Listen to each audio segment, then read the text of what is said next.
মনে রাখবেন, সবকিছু কিন্তু আমাদের ইচ্ছে অনিচ্ছের উপর নির্ভর করে না। যে সৃষ্টিকর্তা আমাদেরকে পাঠিয়েছেন তার ইচ্ছের উপরেও আমাদেরকে চলতে হয়। তাহলে আমরা, হ্যাঁ অবশ্যই আমাদের ইচ্ছা হয়। ইচ্ছে কীরকম? আমি বজবজে একটা বড় ফ্ল্যাট কিনলাম, কলকাতায় 2 বিঘে জমি কিনলাম। মনে রাখবেন, এই জমি বাড়ি পয়সা সোনা গয়না সম্পদ সম্পত্তি এগুলোতে শুধুমাত্র আমরা কিছু অস্থায়ী কাগজের উপরে সই করা নামমাত্র মালিক। কেন নামমাত্র বললাম? এই সই করা সম্পত্তিগুলো কিন্তু পরিবর্তন করা যায়। আমার বাবা যখন চলে গেছেন, আমার যেটুকু আছে মাকে দিয়ে গেছেন, মা যেদিন চলে যাবেন আমাকে দিয়ে যাবেন। অর্থাৎ সম্পত্তি কিন্তু পরিবর্তন হয় এক হাত থেকে অন্য হাত। কিন্তু জন্ম এবং মৃত্যু এ দুটো এমনই জিনিস যার পরিবর্তন আপনি করতে পারবেন না।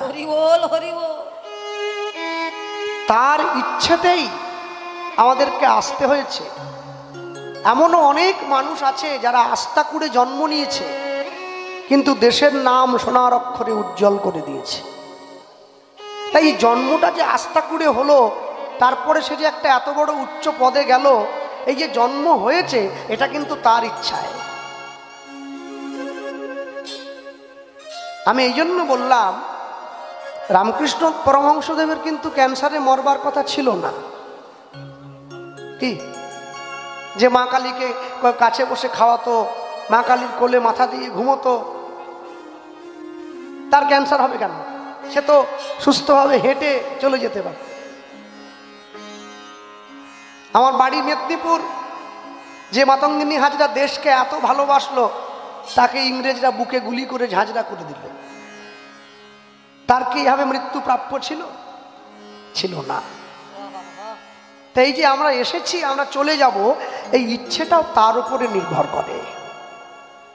তাহলে মৃত্যু আমাদের সকলের হবে।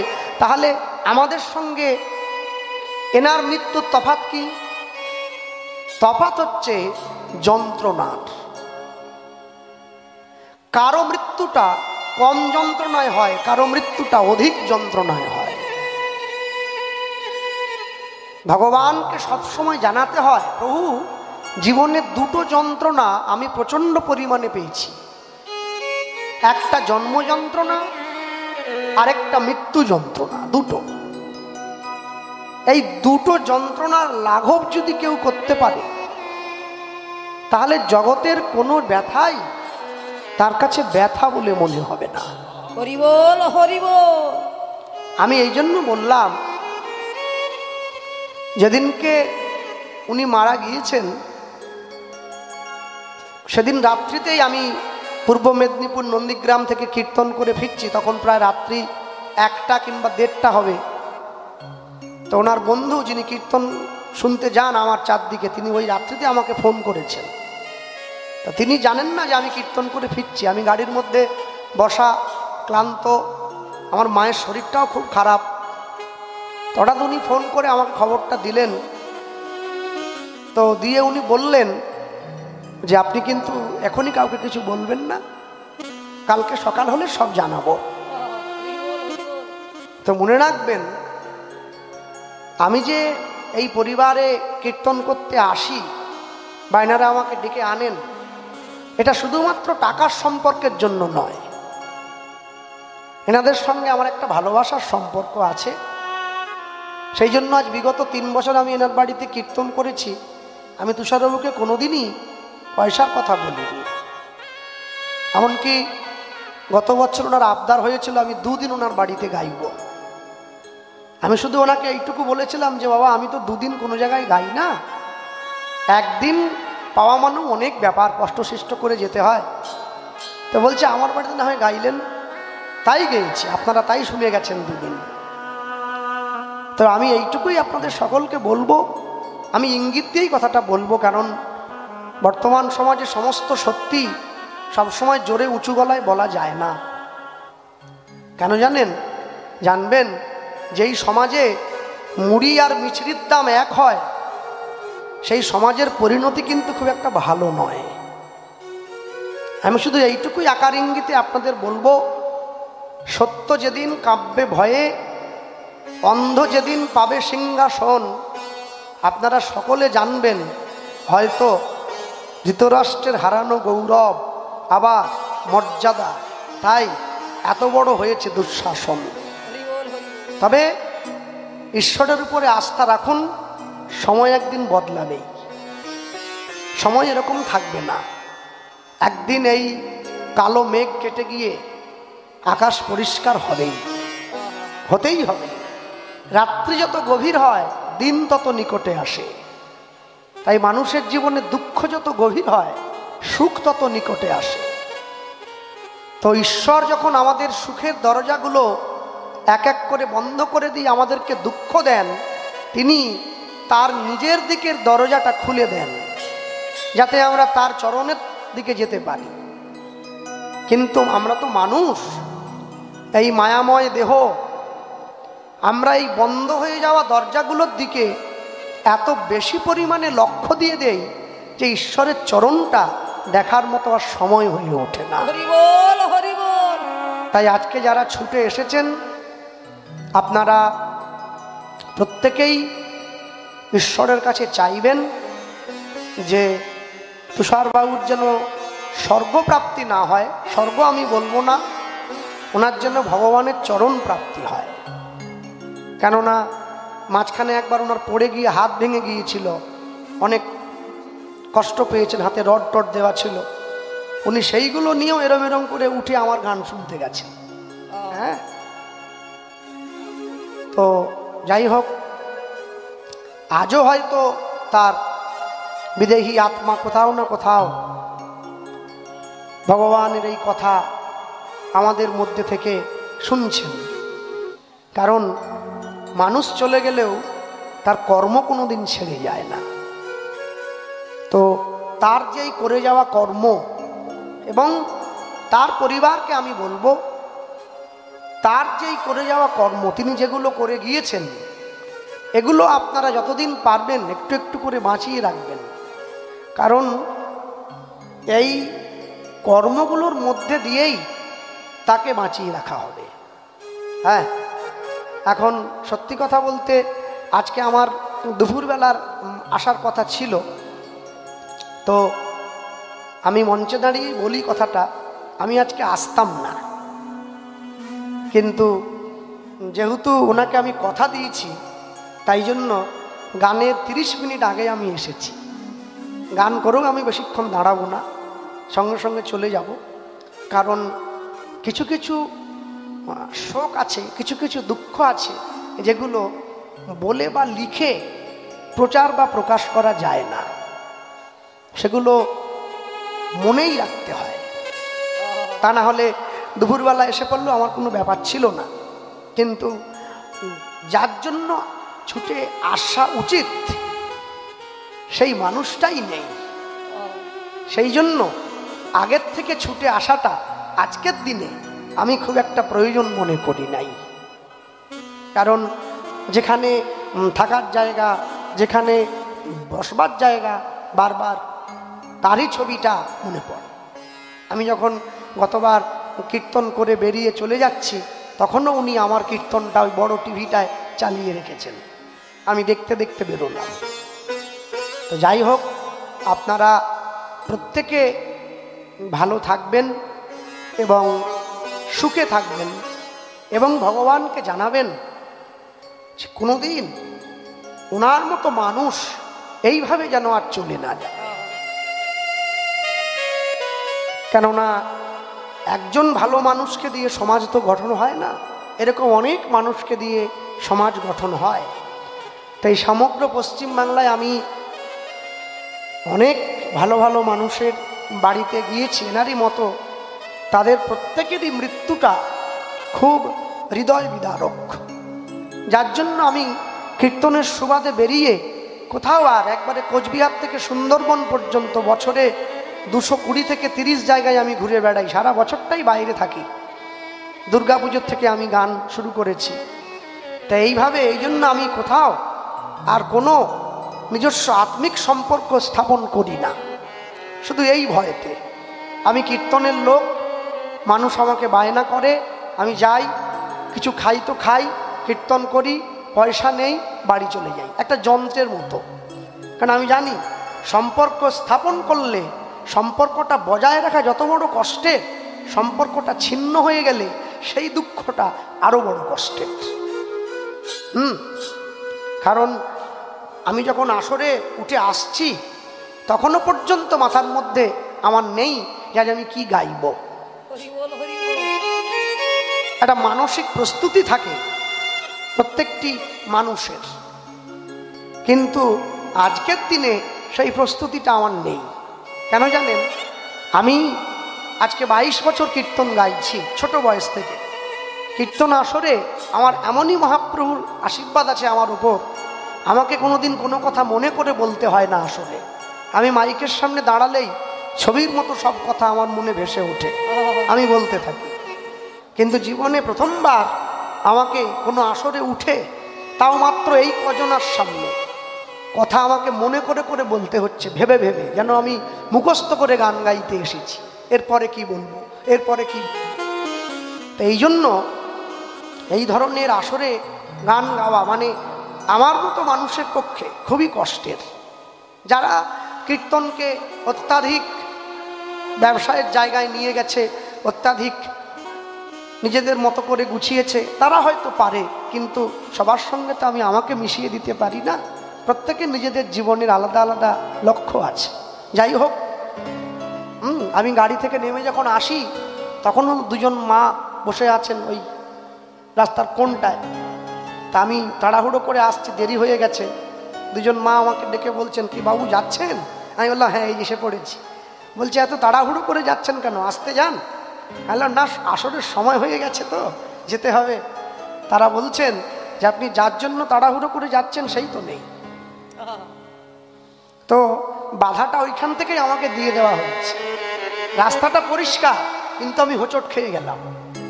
আর হোঁচট খেয়ে গেলে না চলতে বড় কষ্ট হয়। সমান রাস্তায় চলা আর হোঁচট খেয়ে চলা, এই দুটো খুব কষ্টের। তো আমি আসার সঙ্গে সঙ্গে যখন রাস্তা দিয়ে আসছিলাম, আমার গুরুদেব বলছিল যে মন শক্ত করে গান গাইবে, কারণ তোমার কীর্তন শোনার জন্য অনেক মানুষ এসেছেন। তারা যেন বলে না যেতে পারে যে গতবারের মতো গানটা এবারে হলো না। প্রত্যেকেরই মনে ভালোবাসা জাগিয়ে রাখা তোমার দায়িত্ব। চলুন, আমি বলতে গিয়ে বলবো, শ্রীগৌরাঙ্গের দুটি পদ, যার ধন সম্পদ, সে জানে ভকতি রসসার। গৌরাঙ্গ মধুর লীলা, যার কর্ণে প্রবেশিলা, হৃদয় নির্মল ভেল তার। আজ থেকে 540 বৎসর পূর্বে কলিকালের মাটিতে শ্রীকৃষ্ণ চৈতন্য মহাপ্রভুর শুভ আবির্ভাব হয়েছে। মানুষের দরজায়, মানুষের সাজে, মানুষের বেশে ভগবান গিয়ে দাঁড়িয়েছেন। যে ভগবানকে ভালোবাসেন, ভগবান তাকেও নাম দিয়েছেন। যে ভগবানকে ভালোবাসেন না, ভগবান তাকেও নাম দিয়েছেন। তবে তফাৎ কি? যে ভগবানকে ভালোবাসে সে ভগবানের নাম ভক্তি শ্রদ্ধা সহকারে গ্রহণ করল। যে ভগবানকে ভালোবাসে না, সে ভগবানের নাম ভক্তি শ্রদ্ধা সহকারে গ্রহণ করল না, কিন্তু নাম সকলে পেল। আমি প্রত্যেককে বলবো, আপনারা নাম করবেন। কেন জানেন? জীবনে নামকে এমনভাবে নিজেদের মধ্যে বসিয়ে নেন, আপনি নাম ছেড়ে দিলেও নাম যেন আপনাকে ছেড়ে না যায়। খেতে বসে করবেন, ঘুমোতে গিয়ে করবেন, স্নান করতে গিয়ে করুন, বিয়ে বাড়িতে গিয়ে করুন, শ্রাদ্ধ বাড়িতে গিয়ে করুন, অন্নপ্রাশনে করুন। কেন জানেন? কোন মুহূর্তে মৃত্যু এসে আমাদের টেনে নিয়ে যাবে এ তো বলা মুশকিল। তাই নাম কখনো ছাড়বেন না। মনে মনে সবসময় নাম করতে থাকুন। কেন জানেন? নামের কৃপা, নাম কিন্তু অনেক বলবান, নামের শক্তি আছে। ভক্তমণ্ডলী, ভক্তিমতী মায়েরা, বাস্তব জগতে চলতে গেলে কোনো মানুষের দুটো জিনিসের প্রয়োজন থাকা দরকার। একটা হচ্ছে অর্থ বা ধন, আরেকটা হচ্ছে সম্পদ। চৈতন্য মহাপ্রভুর দুটো পা, শ্রী গৌরাঙ্গের দুটি পদ, একটা হচ্ছে রাধা, একটা হচ্ছে কৃষ্ণ। এই চরণ যে ধরতে পারবে সে রাধা কৃষ্ণকে অনায়াসেই লাভ করবে। বৈষ্ণব মহাজন লিখছেন, যদি কেউ চৈতন্য মহাপ্রভুর চরণ ধরতে না পারে সে কি করবে? তার জন্য বলা হলো কি, বলি যে গৌরাঙ্গে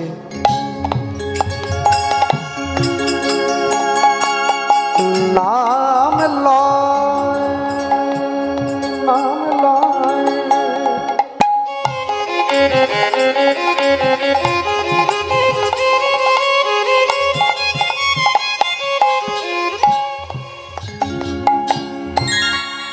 ওগো তার হয়, তার হয়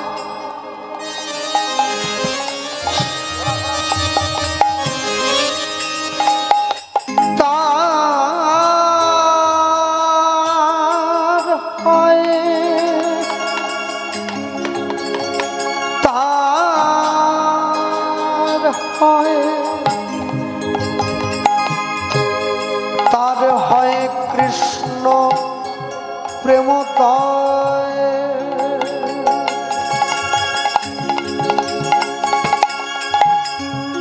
যে গৌরাঙ্গে নামালা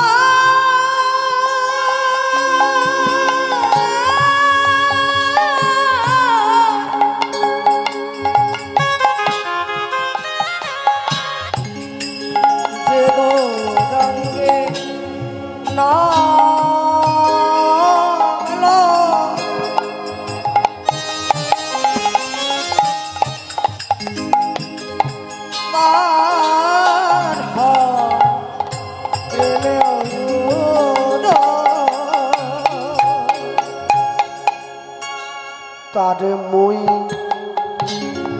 যাও বলিহারি, তারে মই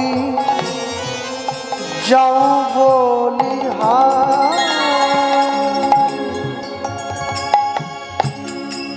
তারে যাও বলিহারি, তারে যাও বলিহারি।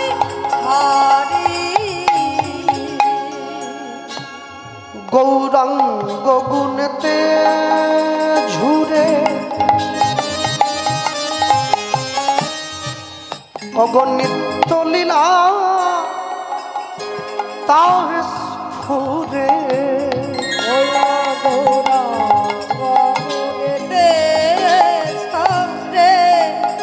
প্রাণ গোড়ায় আমার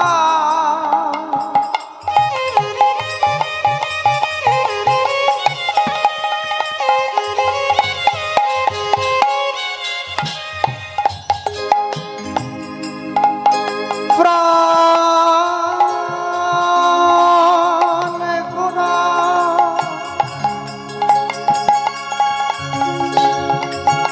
আমার আমার আমার আমার প্রাণ গোড়া। ওই না গৌরাঙ্গ গো, বলি গৌরাঙ্গ গুণেতে ঝুরে ঝরে ওই না মুক্তলীলা তারে স্ফুরে। সেজন ভকতি অধিকার, সেজন ভকতি অধিকারী, সেজন সেজন ভকতি অধিকারী, সেজন ভকতি অধিকারী। আমার কবুর জানলে সব জানা হলো, তোর জানলে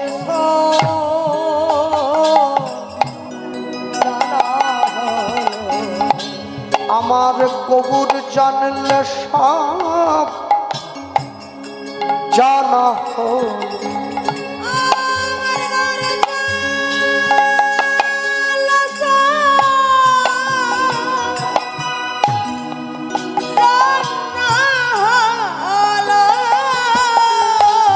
আমার কবুর জানলে সব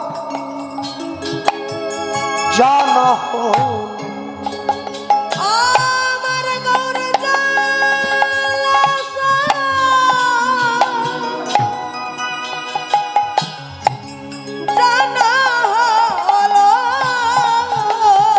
শাস্ত্র জানলে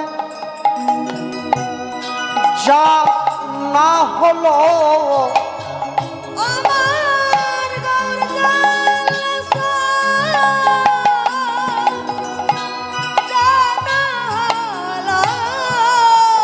ওই না শাস্ত্র জানলে জানা হলো।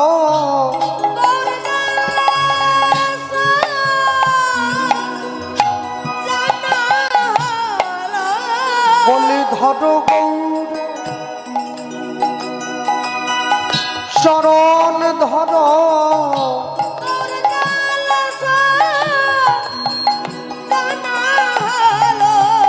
যদি সংসার সিন্ধু পার হতে চাও মন,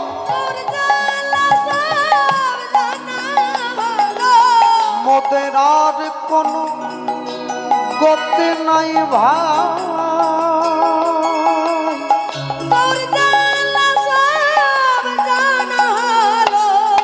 বলি মোদের আর কোনো গতি নাই ভাই।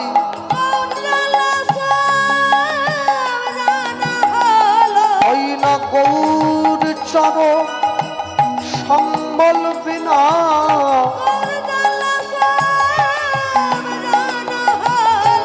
তোমাদের বলার বদন পাইলে ভালো,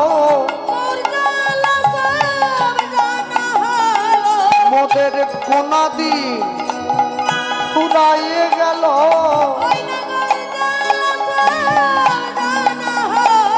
দেখো কালে কালে কাল কাটিয়া গেল, দেখো না কালান্ত নিকটে আইল।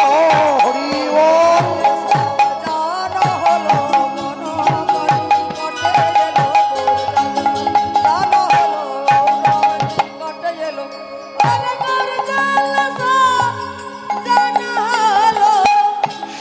জন ভকতে অধিকারী, সে জন ভকতে অধিকারী, সে জন ভকতি অধিকারী, সে জন ভকতি অধিকারী। আপনি যদি ঈশ্বরের সান্নিধ্যে এক পা যান, ঈশ্বর আপনার সান্নিধ্যে আরো এক পা এগিয়ে আসে। ঈশ্বর ভজনের নিয়মিতা। হ্যাঁ, চৈতন্য মহাপ্রভু কি কর্ম করলেন? বৈরাগ্য বিদ্যা নিজ ভক্তি যোগম শিক্ষার্থমেক পুরুষ পুরাণম শ্রীকৃষ্ণ চৈতন্য শরীরধারী যথা মাং তথা তু তাং প্রপাদে। বৈরাগ্য বিদ্যা নিজ ভক্তি যোগম। আস্তে, ভারতবর্ষের আদি শিক্ষার নাম কি কে বলতে পারবে? কলকাতাতে সব শিক্ষিত মানুষজনের বসবাস। ভারতবর্ষের আদি শিক্ষা কি? ইংরেজি। Jack and Jill went up the hill to fetch a pail of water, Jack fell down and broke his crown. এটা ভারতবর্ষের আদি শিক্ষা নয়। ভারতবর্ষের আদি শিক্ষা কি? বাংলা? না। ভারতবর্ষের আদি শিক্ষা কি? ভূগোল? না। ইতিহাস না, ভারতবর্ষের আদি শিক্ষা হলো বৈরাগ্য। আজ পর্যন্ত কোনো স্কুলে, কোনো কলেজে, কোনো মাস্টারমশাই, কোনো প্রফেসর কেউ আমাদেরকে পড়ায়নি যে ভারতবর্ষের আদি শিক্ষা বৈরাগ্য। কেন পড়ায়নি? তারা জানে এই শিক্ষায় যদি ছেলে মেয়েদের শিক্ষিত করে দেওয়া হয় তাহলে কিন্তু ছেলে মেয়েদেরকে পায়ের তলায় রেখে আর শাসন করতে পারবো না। হ্যাঁ, কেন জানেন? ঔরঙ্গজেব যখন শাহজাহানকে কারাগারে বন্দি করে দিয়েছিল তখন একটা কুটুরিতে করে 1 কুটুরি জল দিত বাবাকে শাহজাহান। তো বাবা জিজ্ঞাসা করছে, হ্যাঁ রে, 1 কুটুরি জল দিলি, আরেক কুটুরি দে, 1 কুটুরি জলে তো হয় না। ঔরঙ্গজেব যখনই বাবা শাহজাহান এই কথাটা বললেন, ঔরঙ্গজেব বলছেন এই 1 কুটুরি দেয়া হবে, এর বেশি নয়। তো মৃত্যুর আগে শাহজাহান লিখে গিয়েছিলেন ঔরঙ্গজেবকে উদ্দেশ্য করে যে তুই আমার নিজের ছেলে হয়ে গোটা ভারতবর্ষের দায়িত্ব পেয়ে নিজের বাবাকে কারাগারে বন্দি করলি, আমাকে 1 কুটুরি জল দিচ্ছিস, তোর থেকে ভালো, শতগুণে ভালো এই কাফের হিন্দুরা যারা বাবা মায়ের মৃত্যুর পরেও পিতামাতাকে পিণ্ড দান করে এত বড় কুটুরিতে করে জল দেয়। কেন? ভারতবর্ষ বৈরাগ্যের শিক্ষায় শিক্ষিত। খুব মন দিয়ে শুনবেন, বৈরাগ্য কাকে বলে? বিষয়ে বিতৃষ্ণার নাম বৈরাগ্য। কোটি জন্মের থাকলে ভাগ্য, বিষয় ছেড়ে হয় বৈরাগ্য। তাহলে বিষয় কাকে বলে? 3টে বাড়ি, 4টে গাড়ি, ব্যাংকে 2 কোটি টাকা, এটা বিষয় না, এটা বিষয়ের অংশ মাত্র। যত দামি গাড়ি চড়ুন না কেন, রাস্তা তো ভালো নয়, এরম করতে হবে না? শান্তি মতো বসতে পারছেন না, গাড়ির দাম 1 কোটি টাকা, কোম্পানি বলে দিয়েছে আমাদের গাড়িতে বসলে আপনি কোনো জার্নি মনেই হবে না, আপনি একজন এরোপ্লেনে বসে আছেন। তাহলে হবে কি? রাস্তাই তো ভালো না, সেই তো এরকম করছে। আহা, একটু কোনোটা বেশি করে, একটু কম করে। আর রাস্তা যদি ভালো হয়, গাড়ি কেনার দরকার নেই, টলিতে বসে যান, দেখবেন ঘুম এসে যাচ্ছে। জীবনের তো রাস্তাটাই খারাপ। উপরের ভালো ভালো পোশাক করে কি হবে? দামি বাড়ি করে কি হবে? অনেক সোনার গয়না গায়ে পরে কি করবেন? যে রাস্তা দিয়ে হেঁটে যাবেন, জীবনের পথটাই খারাপ হয়ে গেছে। আপনাকে গর্তে পড়তেই হবে, টেনে তোলবার শক্তি কারণ নেই। বিষয় কাকে বলে? দেখুন, আমি বলছি, চোখের টান রূপের প্রতি, জিহ্বার টান ভালো ভালো খাবারের প্রতি, দেহের টান ইন্দ্রিয় সুখ ভোগের প্রতি, হাতের টান স্পর্শের প্রতি। এখন যদি আপনাদের ওরিয়েন্ট লাইব্রেরি মোড়ের সামনে দিয়ে শাহরুখ খান হেঁটে চলে যায়, আমি কি না তাকিয়ে থাকতে পারবো? পারবো না। এই যে শাহরুখ খানকে দেখা মাত্র আমার চোখ শাহরুখ খানের দিকে চলে গেল, একে বিষয় বলে বলা হয়। যেদিন দেখবেন কাছে অনেক টাকা আছে, রান্নাঘরে অনেক খাবার আছে, কিন্তু আপনার খেতে ইচ্ছে করছে না, বিরাট বড় বাড়ি আছে কিন্তু আপনার কুঁড়ে ঘরে থাকতে ভালো লাগছে, সেদিন জানবেন আপনার বিষয় জয় হয়েছে। একে বিষয় বলে বলে। তাহলে বৈরাগ্য বিদ্যা নিজ ভক্তি যোগম, বৈরাগ্যরূপী বিদ্যাকে ভক্তির সঙ্গে মিশিয়ে শিক্ষার্থ মেক পুরুষ পুরাণম, জগৎজীবের দুয়ারে শিক্ষাকে তুলে ধরবার জন্যে এই বৈরাগ্যকে বিদ্যা হিসাবে হাতিয়ার করে যে মানুষটা এসে দাঁড়িয়েছেন, তিনি কে? শ্রীকৃষ্ণ চৈতন্য শরীরধারী। আমরা অচৈতন্য, তিনি শ্রীচৈতন্য। হ্যাঁ, কালী পুজোর উদ্দেশ্য যদি মদ মাংস খাওয়া হয় তাহলে সেরকম কালী পুজো করার থেকে না করা ভালো। কেন? আমরা যদি কোনো কর্ম করি, কর্মের উদ্দেশ্য যদি না জানি তাহলে কর্ম করা ঠিক হবে না। আগে উদ্দেশ্যটা বুঝতে হবে, তারপরে কর্মটা করতে হবে। ভক্তমণ্ডলী, ভক্তিমতী মায়েরা, মানুষের জীবনে ইচ্ছা অনেক, পূরণ করবার মালিক হচ্ছেন তিনি। কেন? লটারির টিকিট অনেকেই কাটছে, সবাই মনে ভাবছে আমার টাকা লাগলে কেমন হয়, 1 কোটি টাকা। সবার লাগবে না। কেন? আগে দেখতে হবে তো 1 কোটি টাকা পাওয়ার যোগ্যতা আপনার আছে কিনা। ভগবানকে সবাই ডাকছে, সবাই ভগবানের প্রিয় পাত্র হতে পারবে না। আগে দেখতে হবে তো ভগবানও আপনাকে তার প্রিয় পাত্র বানাতে চান কিনা। তাকে ভালোবাসার যোগ্যতা আপনার আছে কতটুকু, তবে আপনি তাকে পাবেন, না হলে পাবেন না। তাই মহাজন শেষে গিয়ে লিখছেন, কি লিখলেন? গৌর প্রেম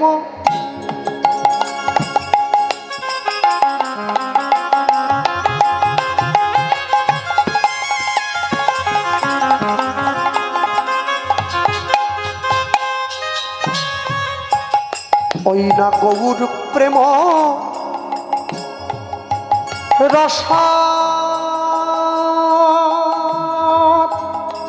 নামে অনুধ্বনি হরিব।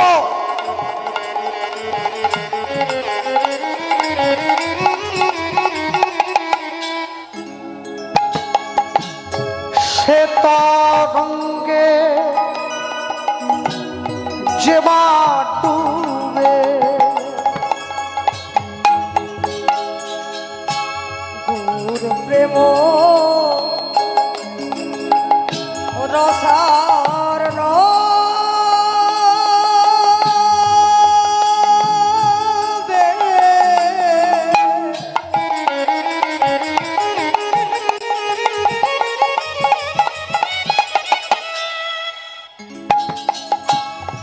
সতরঙ্গে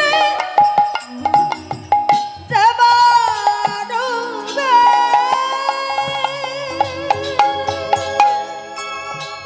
সে রাধা, সে রাধা মাধব অন্তরঙ্গ রাধা রাধা মাধবময় অন্তরঙ্গ। তোমরা গৃহে পাবনেতে থাকো, ওগো হা গৌরাঙ্গ বলে ডাকো। ওই না গৃহে বাবা নেতে থাকো, হা গৌরাঙ্গ বলে ডাকো। দাস নরোত্তম, দাস নরোত্তম মাগে তার সঙ্গ। দাস নরোত্তম, দাস নরোত্তম মাগে তার সঙ্গ। আমি এক মুখে বলতে নারী, আমি এক মুখে বলতে নারী। আমার গৌর গোবিন্দের লীলা মাধুরী। আমি এক মুখে বলিতে নারী। আমি যাই গো লীলার বলিহারি। এক মুখে বলিতে নারী। আমি যতবার বলি ততবার হারি। আমি এক মুখে বলিতে নারী। আমি এক মুখে বলবো কত,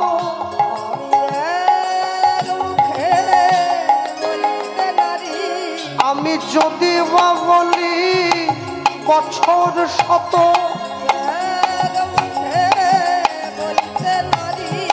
আমার গৌর গোবিন্দের লীলা মাধুরী, আমার বলি যদি বা বলি বছর শত,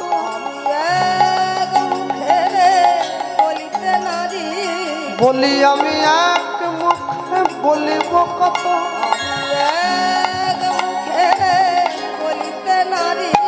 বলি আমি যাই গলিলার বলি হারি, আমি যতবার বলি ততবার হারি,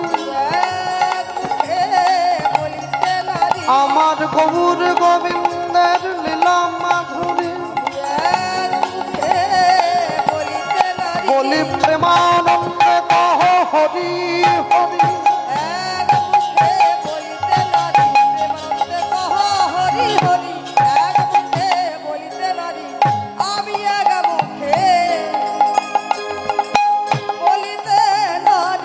দাস নরোত্তম মাগে তার সঙ্গ,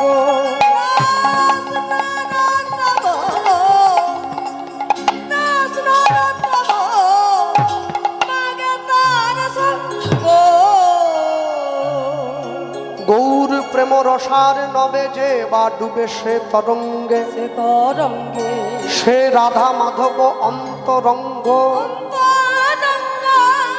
গৃহে বা বনেতে থাকো হা গৌরাঙ্গ বলে ডাকো,